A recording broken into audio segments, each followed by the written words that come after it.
Okay, hi guys, this is Kamal from AMZ One Step, and I have few guests with me. I have Quinn from Fail Fast Podcast. I have Ken from Canada Prep Center, Curtis and John from AMZ Soldiers. So the reason why we're together, we want to talk about something really important. Amazon just sent out an email that they're not taking any new shipments until April 5th, and this quarter, the first quarter, has been quite interesting. Uh, After the holiday season, everyone is about to run out of stock. People are ready to restock, and there's a Chinese New Year. During the Chinese New Year, the corona goes viral. China's locked down, China's shut down. No manufacturing factories. They are open for a few weeks. Now they're getting better. uh, all of a sudden, when everything was about to get back in line, now Amazon has stopped taking shipments from the new sellers. I mean, until April 5th. For some of the categories, they're only taking shipments for the essential products, not non-essential products. Uh, so the reason we're together, I want to ask all of you. We'll start with Quinn. What do you think, Quinn, that what will happen with the sellers who are running out of stock or they are already out of stock? What are their options? Well, as soon as they run out of stock, their rankings are going to drop because they will be replaced by somebody because Amazon will continue to sell. And unfortunately, I don't because nobody predicted this. I don't think algorithms are ready to compensate anybody that runs out of stock because of this decision, right? So, I mean, we'll just have to understand, and hopefully, if if you are one of those that are in a category that you cannot ship right now, hopefully you had enough momentum that you get it back by April 5th. And another thing too is by April 5th is when you're allowed to start shipping back. Then everybody's going to be there's going to be lineups at the warehouse to receive all the products, and at that point they're going to apply the first come first serve into the warehouse, and I'm assuming it's going to be another week and a half so for it to be available. That's why it's that Head Start program that I shared with you guys is great. As soon as you ship the product, it will start selling. Now there's going to be some people that don't know. They don't look at the listings, right? They just click on buy, and because it still says Prime, they assume they're going to get it in a couple days, but it can take a week for them to get it. So you can expect a couple complaints, but at least you're still selling and you don't run out. Do you mind sharing some of the overview, like how that Head Start program works? Yes. So basically, I don't know if at this point I think everybody can get in. This is like last summer of 2019. I got an email with Rick asking if I wanted to join this, and of course we said yes. And I never needed it until now. And now I went to check, and I guess that Head Start program, if you I don't know if it's because you don't use it for a while, it turns off, it pauses itself. So you go there and reactivate it. And as soon as I ran out of stock, I remember that I went there to that program again. I hit reactivate, and it says underneath, wait 48 hours. But in truth was a minute later, product was available. The only difference is now it shows on the listing available March 28th, Okay. right? But I'm already selling, and that's a good thing. Like I said, I already sold now. Last time I checked, 857 units without having stock on Amazon yet. I only shipped this morning, so I'm guessing it would only get to Amazon in another probably 2 days before it gets there, and then be unloaded. Oh, that's So amazing. That's a good advice for people who are running out of stock, who are about to run out of stock. So they can look into that option. So Ken, what do you think about the whole scenario with coronavirus and the Amazon not taking new shipments? I think this is a temporary thing that everyone will be able to overcome. Mhm. And one of the things I would suggest is that you look into merchant fulfilling items that you can, if you can. And if you can't, you just keep doing your research for new items and move on from there. There's not really much we can do if you don't have the stock on hand to ship out to the customer. The only thing I do suggest when you merchant fulfill is that you provide the good customer service. That would be choosing shipping times that you could actually achieve. So if you think there's going to be shipping issues in the near future, you might want to raise your shipping times in order to actually be able to get them at the shipping times you want and make sure the customer receives it on time or sooner than later. But that might not be a good option for the Canadian sellers. Do you have any recommendations for, the Canadian merchant fulfilled sellers, how they can ship products profitably? So you can still use all the third parties to ship it across the border and then use local US shipping. Mhm. You can also ship UPS direct. We find that, for example, I did a shipment the other day. The shipment value was around, we'll say $75 US, and the shipping cost for UPS was around $15. It's a Mhm. little bit more higher than the usual old way, but it is a way that you can use if your margins are there. But if you have a cheap item, you have to use a forwarder and then use local USPS rates. That's cool. And how about you, Curtis? Like, how's the Curtis and John? Like, how's the wholesale community reacting to this situation? So, like you said, yeah, we woke up this morning. We seen that email from Amazon saying that they were restricting shipments. Right away, we realized, okay, we're going to have to switch gears a little bit. Being a wholesale seller, myself and Jonathan, we do deal with a lot of different categories. Mhm. So it's well versed in that aspect. So we're able to not focus so much time on a category like toys and games, for example, and focus more on categories like the beauty products or the food and grocery categories that Amazon are putting priority on. So Mhm. that way, when they do flick the switch back on in April, that there's no race to try and get those toys in there. For that whole 2 to 3 week period, we will constantly be replenishing and ordering, the beauty products, the grocery products, the pet products, those types of things. So Mhm. that's kind of where we're at on our side of things. In the wholesale community, there's a Mhm. lot of panic because a lot of sellers are just like a one-legged stool, I guess you could say, where they're only focused on video games or they're only focused on the sporting and outdoor products. Yeah. So my advice to any wholesale seller or even a private label seller or drop shipper, it doesn't matter, is to really focus on either ordering from your distributors that carry the food products and the beauty products, or start going out and building relationships literally tonight, tomorrow with those suppliers. So like Kamal and Quinn said, when they turn the taps on in April 5th, you're not waiting in line with your products. You'll be constantly selling and reordering for that whole period of time. John, what's your take?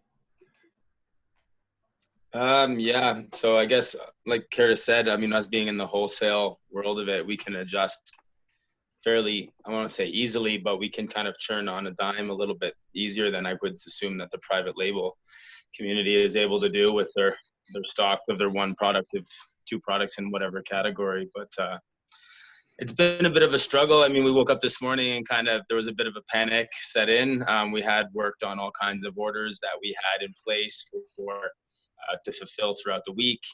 And then we were stumped and you can't even create the shipments right now in the toy category of products. They won't even allow you to send them in as of this morning. So we had to cancel some of the work that we spent the weekend doing. But I don't know. I believe the same as Ken, where this is not going to be like a couple month thing. I think it's just a short little hiccup in the world. And, toys are out, but I mean, every other category still has so much room to grow. So again, we're just going to adjust and start digging in a little bit different products. It's kind of a silver lining. Maybe we'll find something good on this that we wouldn't have looked for otherwise. So And we're working with it.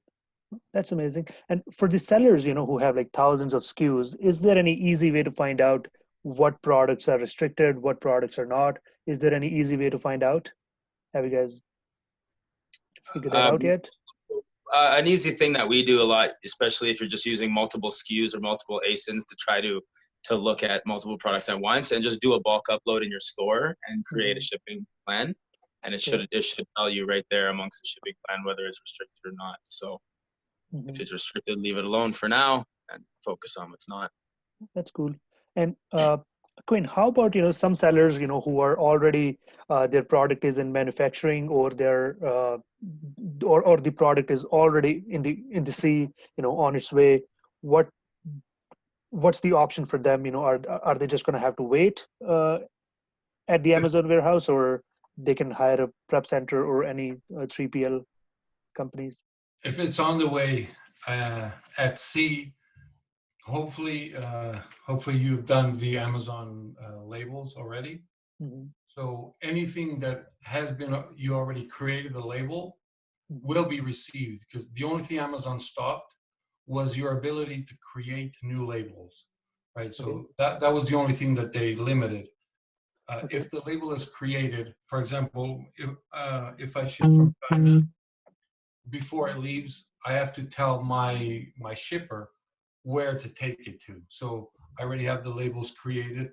So something that left, let's say something that left China a month ago and has been on the way, or is trying to clear the ports in Los Angeles or something, already has Amazon's labels on everything. So they will, I guess they called it being grandfathered in, and they will unload them.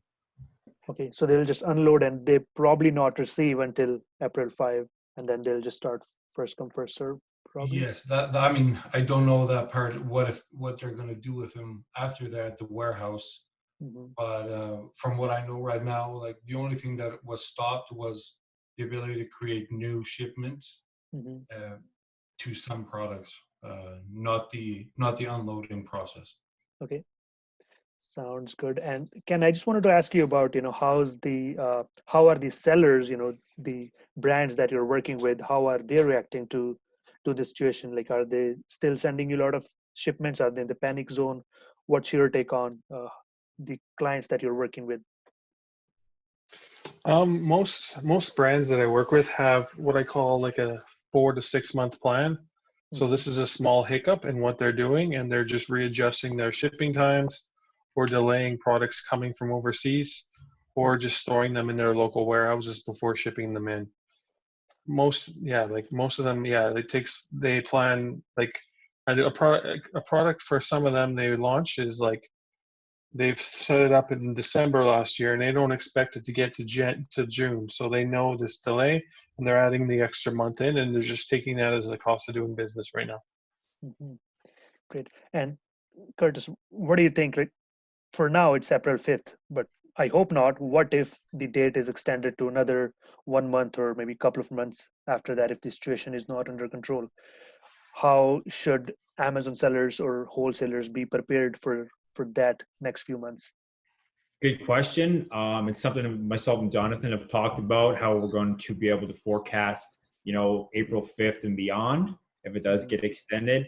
And my advice, or our advice, would be to, again, focus on the commodities. In times of crisis, if it comes down to that, please God, it doesn't. But if it does, people are not going to be buying their kids toys or video games, basketballs or anything like that. They're going to be heading to Amazon because it has a massive ability to distribute products literally overnight. We've seen that. We all know that. They're going to head to Amazon to get their commodities. That's going to be their food, warmer clothes, toothbrushes, toothpastes, things like that, food for their pets. So I would forecast getting a handle on where those products are distributed from, and build those relationships, get those products in your Amazon store. Great. It just reminds me, how important it is to stay in stock. A lot of sellers, they always plan for short term, maybe for 2 months of inventory or 3 months max. It just tells us, how important that is to have enough stock, in the Amazon warehouse. What's your take on that, John? Like, for the sellers who are just sending enough for 2 weeks or a month, what's your take on that? I mean, to be honest, I don't know if anybody could have predicted for the fast for everything that happened with this virus so fast. I don't know if you would have been prepped for it anyways, but in our world, we do, especially in the wholesale world, we do keep kind of short stocks. We do usually do like a 2 to 3 months based on expiry dates and just quicker turnover. We're spread out into multiple SKUs. So for us, we never really dig too deep. I do see how the strategy of going a little deeper to have more stock is there, but for us, that would be a capital issue at this point on not being able to go that deep with a lot of our products. It's just financially more. It's just better for us to do it more wide, but. I mean, Exactly. I don't know. Again, I don't think anybody could have planned really for this. It happened so fast. For us Exactly to right. So, continue to be wide and continue to grow into new categories is what we so can do.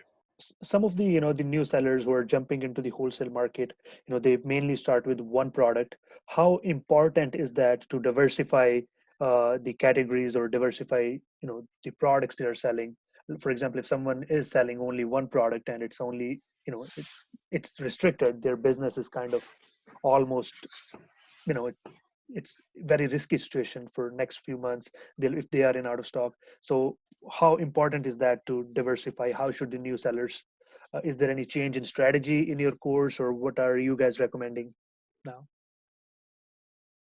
Well, I mean, in wholesale, you definitely want to spread out for sure, but in the beginning, you should be more hyper focused on one niche, learn that niche a little bit more, and then expand from there. It's never too good to take in too much at once. But eventually, yes, the long-term goal would be to spread out into a couple different categories with multiple SKUs to allow for any kind of fluctuation in the markets with any type of category restrictions like we're having now, or seasonal or anything like that. It kind of allows you to be a little more steady over the year on average. So diversification is good. But again, right at the beginning, I wouldn't try to spread yourself too far, just till you get to learn a little bit and have some more capital to play with. Perfect. And Quinn, what do you think about the average sellers, who are not selling that great? They're like always on 7th or 8th page. Is it a good time for them to, rank their listings now for sellers who are doing the private label? And there's a lot of people who are out of stock. How do you see the opportunity for them to rank on page 1? It is the best opportunity for somebody starting out, and for the people that have the product that was considered a failed product until now. There's a great opportunity when it comes to your competitors, the top sellers running out of stock, and also for PPC, because a lot of those products automatically, as you know, as soon as they run out of stock, the campaigns stop automatically. There's nothing you can do. So if the top bidders that are controlling the top positions when it comes to PPC, if they run out of not run out of budgets, but if their campaigns are shut down automatically because there's no stock, now you can get your bids up to the first page. And when it comes to times of panic, and I don't know if panic is the right term yet, but people will buy anything that will show up on their screen, even the ones that have lower reviews. So if you have a product with a lower review, or a product that somewhat fits a description of keywords that ran out of stock for other sellers, you have the opportunity to start selling those products like big time. And now that I mentioned that, there's something that I want to let everybody know. If you're doing any kind of product research right now, all the numbers you're going to see are wrong. So do not source any product that you decide to look at right now because you saw that toilet paper has a huge demand, or hand sanitizer, because next month it's not going to have any. Everybody will have 1 year supply in their bathrooms or wherever it is they keep it, and nobody's going to need hand sanitizer for the next year or toilet paper. So be careful with what you try to source now, because the demand is inflated and it's not real, and it's unfortunate, but you have to look at the curves of what it was doing until January and February, and maybe do that if you're doing research right now. That's a great advice. What do you have to say to the people who are still in the product research phase? When would be the perfect time? Is it after 1 month, 2 months, when they should, or if they should change their product research strategy, or if they should just wait few more months? It depends on what category they were researching in. Hmm. I mean, there's things that, unfortunately for all of us, it may be from now on. It may be, I guess, a more natural thing when if the virus doesn't go away soon, people may spend more time shopping online, which is going to be a great thing for sellers. And what I think is there's going to be many millions of people that have never bought canned food online. They always bought it from a shelf in a store somewhere. And now because they're limited to this and they're at home, they may do their first canned purchase or their first food purchase with, online. So I believe after this is gone, anything that comes to long-term or food with a long shelf life that will be sold online is going to have a greater demand than it ever did before. So if you're researching anything when it comes to the grocery side, I would say this may be the perfect time to do it and to launch it. If you can launch right now, that would be beautiful. It's like launching a product on December 23rd. You're going to get sales because that's where the demand is. So other things are the ones that are non-essential. This is not the perfect time to launch it. Okay. If when April 5th comes and you're allowed to send in, you may ruin that grace period that Amazon gives every brand new listing, where their algorithms trying to figure out what they should rank you for and if you have a great sales velocity. If you ruin that by launching a product right after the demand goes down, those 3 weeks or whatever, it's called the honeymoon period. You may ruin that honeymoon period because there's no demand and your product didn't get any sales because you launched at the wrong time. Exactly. So there's so many things to measure that That we're yeah, not that's accounted for. these are some of the things that not a lot of people think about. The honeymoon period for private label sellers, it's a 3 weeks. That's absolutely crucial time for the launch. If they're launching now and there's no demand, yeah, that's a if someone's still watching it, it's a great advice. Write that down. Some good piece of nuggets here. And going back to Ken, what do you think? Have you noticed anything in the increase or decrease in the shipping prices from China, if you know any sellers, or is it still the same? I've seen a slight increase in a lot of shipments that are heading over to Canada and both the US and some of the costs. They're charging a little more for the shipping containers to come that I could see and the costs that were shared with me. And I'm finding that the turnover is not as good as it used to be because they're trying to figure out ways to get everything over at the same time. Mhm. Because every seller had, they had it. So basically, Chinese New Year happened, then they shut down. So most sellers were expecting Chinese New Year, but they didn't expect the delay afterwards. So that probably caused a slight increase in the industry. And as there's trying to handle this, we're going to see a slight increase, but then it'll go back to normal. Mhm. I expect it to go normal or less, maybe less than normal, maybe two, Mhm. Okay. because people are concerned about shipping things from China right now or disease infection on products. So I'm expecting it to be at a peak now and eventually go back down and stabilize, in my opinion. Perfect. Since everyone's like pretty much all the companies, they're asking their employees to work from home. I'm not sure what's the case with the people at the port or the agencies, if they are cutting down, on employees working at the ports. Is that something that's delaying the shipments, or is it not affected at all? In my cases with the ports, usually when they have less staff, they do less checking. So they're not checking as frequently, but that doesn't mean they can't stop any shipment they want. They can do that at any time, but it just means usually less checking. when they have less employees. And especially if you're doing a border crossing from Canada to the US, if there's less employees on, I know you get through a lot faster because they don't have the resources to inspect the goods, and they usually let it through if it meets certain other criteria. Exactly right. And Curtis, how's the product research, as Quinn mentioned, for the uh, private label sellers? It's a time to change the strategy a bit or wait some time. How is the wholesale industry gonna react to that? Good question. In terms of product research, we're looking at typically when we're sourcing our products, how the product performed over the last 3 to 6 months, putting into consideration Q4 and everything. But aside from that, we're just looking for a good steady sales velocity, and then taking into consideration with a grain of salt that some prices may be inflated right now due to Amazon selling out of stock, other sellers hopping on the listing and then raising their price. So we're taking that into consideration. Just making sure that if something has a $19 sale price right now, we want to make sure that it was selling at $19 for the last 3 to 6 months, and not a $5 sale price, right? Because then we're basing it on inflated numbers.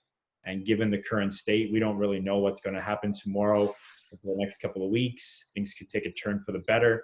And then all of a sudden, if you go too hard on a product that you thought was a home run or a group of products, all of a sudden things go back to normal and you're stuck with, a lot more inventory than you anticipated. So that could be a good way to get burnt. But we're just looking for something with a steady sales velocity, taking into consideration that with people being quarantined, we might be able to pick up on some extra sales. Yeah. And John, coming back to the product research, something just came to my mind. For people who will be doing product research down the road, like 4 months from now, for example, if they're looking at the average price for 6 months average price or 6-month history, or something average 6 months, it could be anything. How is that going to impact for after next 4 months? Like, how is that thing going to work? Is it still going to affect the product research part, or they can just ignore the 6-month charts or the average 6-month or average 1-year price? Should they just ignore it for the next few months? Like, what do you think? So when we do the product research, especially with the wholesale stuff, we'll see even like 3 months later, like I guess what you're saying is you'll look back at this time and there'll be some effects that happened from this time on your charts with your data. But I think the charts can be broken down quite well to see exactly where those humps happen. So if you see there was a little bit extra sales in the time, in these kind of restricted category times, it's not really going to affect it too much. I don't feel like it's that long of a time period to really cause any really big issues. In 3 to 6 months from now, I believe we won't even really be remembering that it happened. We do a lot of just consumables, replenishable items anyways. They are just selling a little bit more than regular now, but nothing that would change anything too drastically, I don't think. Okay. And you guys been working with a lot of distributors, how's their business being affected? Yeah, so a lot of them are being affected. A lot of the shipments obviously have been shut down, and then we're actually speaking with some distributors that are working from home. So they've all been sent home from their warehouses and stuff like that. Everybody's trying to cope. Everybody understands that there's, a situation going on. Everybody's trying to work together to still keep things moving as best as possible. But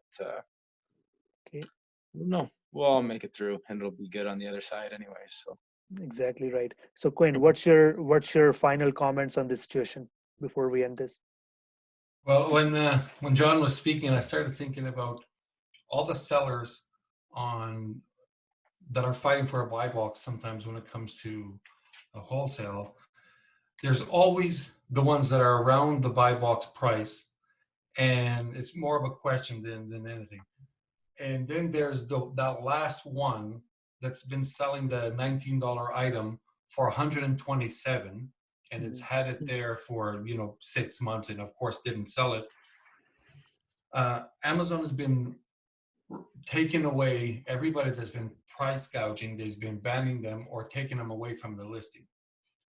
Could this be the, a blessing that's going to remove all those sellers that are down there on the buy box that have 10x the price of the item, because everybody else will run out of stock? Like, for example, when it came to vitamin C or hand sanitizer, all the top sellers ran out, and the only one left would be those $127 guys. Could it be that Amazon is going to kick them off the listing for good, and that's cleaning up the whole thing? I think before that happens, a lot of people will report that seller. Just like there's a petition going on in Edmonton. There's one guy who bought like 17,000 something from the Costco, and there's a petition going on, right? So I think there will be a lot of people who will be reporting that seller who's selling. People will be pissed off after looking at that price, and they'll just report that seller. So Amazon, before Amazon notices, people are gonna take that person down. Yeah, I also found that a lot of people like to hate on others without even knowing what the past is. And I saw that particular case, and I was thinking, what if this guy, that may not be the case, but for example, Curtis and Jonathan do wholesale, so they could be selling hand sanitizer for the last 2 or 3 years. And now somebody sees a big load of sanitizer in their garage and may hate them because of that, but it is a business. This is our business. We have to buy low and sell high. If the market is high, you have to sell a little bit higher. Of course, I don't like price gouging and buying for $1 and selling for 120, but it is a business. And as entrepreneurs, we have to understand that some people do it for a living and have been selling sanitizer for years. And not everybody is. I don't know what that case is with that person, but we have to understand sometimes a little bit more. Exactly. That's been a good discussion so far. There's a lot of things that not normal people, they don't think about, right? So exactly, that's an opportunity for him. It's a business. He's buying low, selling high. It's just a matter of how high. You don't want to sell it at $5 thing at like $200 price. You call them normal people. Normal. We're not. Yeah, no, we're normal too.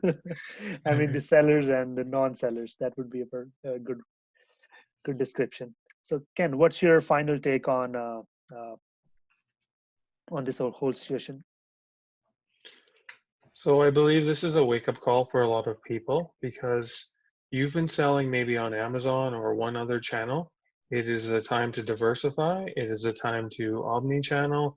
It is the time to figure out different ways of getting your items to the customer, whether it's using Amazon, whether it's using eBay fulfillment centers when they open up, or Walmart fulfillment centers when they open up, or using a third-party prep center that stores your merchandise as a backup in case something like this happens again, because you never know when Amazon's going to say, no, you can't sell that item, or restrict your account, or other issues that you might have. So we need to make sure that we have an action plan and be prepared for when this happens in the future. And don't be afraid to do small tests, like send on your next shipment, you're sending from China, to do a removal order to say your favorite prep center or third-party center that you will only use that for removals of normal stock. Don't be afraid to remove some there and have some on hand in case an issue like this arises, or you want to channel it in a different way.